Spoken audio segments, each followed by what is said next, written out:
baie groot dankie aan die Smith Auto Group in Bloemfontein wat die lewe met 'n rede bediening help moontlik maak.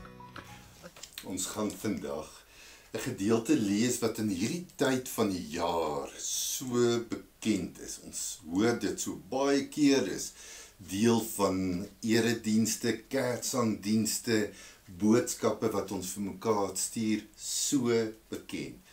Ek praat van Matteus 1. Matteus 1 en ons gaan lees vers 19 tot 23. Haar verloofde, Josef, wat aan die wet van Moses getrou was, maar haar tog nie in die openbaar tot skande wou maak nie, het hom voorgenem om die verloving stilweg te verbreek. Terwyl hy dit in gedagte gehad het, het 'n engel van die Here in 'n droom aan hom verskyn en gesê: Josef, seun van Dawid, moenie bang wees om met Maria te trou nie, want wat aan haar verwek is, kom van die Heilige Gees. Sy sal 'n seun in die wêreld bring en jy moet hom Jesus noem, want dit is hy wat sy volk van hul sondes sal verlos. Dit het alles gebeur sodat die woord wat die Here deur sy profeet gesê word, vervul sou word. Die maagd sal swanger word en 'n seun in die wêreld bring en hulle sal hom Immanuel noem. Dit beteken God by ons. Ja, ons ken die gedeelte, né? Hierdie tyd van die jaar, tyd waarin die meeste mense sê, "Sjoe, ons is moeg. Ons sukkel om die een voet voor die ander te sit en die einde van die jaar is nog 'n bietjie weg. Hoe gaan ons daarby kom?" Die gesprek is baie keer gevul met die moegheid van hierdie tyd van die jaar. Maar miskien moet ons so bietjie anders kyk na hierdie tyd van die jaar. Miskien moet ons vir 'n oomblik van hier af, waar ons amper aan die einde van die jaar is, terugkyk na die jaar waardeur ons is.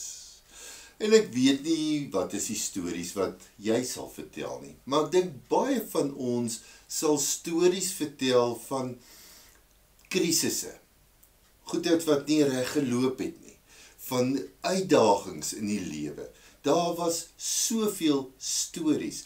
Miskien kan jy dink aan geleenthede waar jy regtig aan die voete van die Here gaan sit het en amper desperaat en benoud gebid het en gesmeek het vir uitkoms. En as ons terugkyk nou na die jaar en al daardie stories in herinnering roep, wat gaan jy nou vertel in verwysing met daardie tye, daai moeilike tye? Dink baie van ons gaan terugkyk en sê, "Sjoe, dit het maar net weer uitgewerk. Ons het dit maar net weer gemaak." Kyk ons na hierdie tye en die woorde op ons lippe is, ons het dit maar net weer gemaak vanuit die hoek of met die bril op van Immanuel, God met ons, God by ons. Want julle sien, baie keer lees ons hierdie gedeelte en dis vir ons 'n wonderlike vers, maar ons sien nie altyd hierdie in die praktyk nie. Want daai geleenthede waar ek het maar net weer gemaak het, daar maar net weer uitkoms was, dit is tekens van Immanuel, God met ons. Want sien, God is nie net 'n akademiese God nie, God is nie net 'n praatjies God nie. God is 'n elke dag in die praktyk God. God is 'n by my God.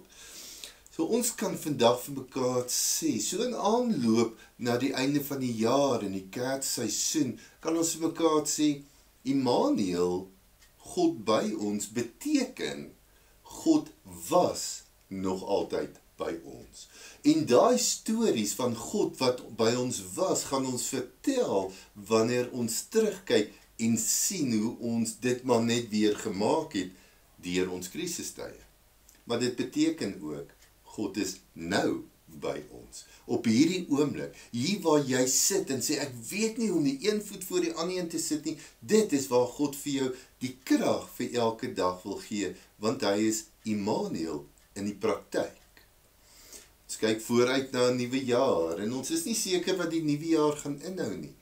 En partykeer bring dit vrees en angs, maar ons kan vir mekaar sê, God is Immanuel En hy sal ook altyd God by ons wees. So ons hoef nie bang te wees vir die nuwe jaar wat voorlê nie, ten spyte van al die onsekerhede.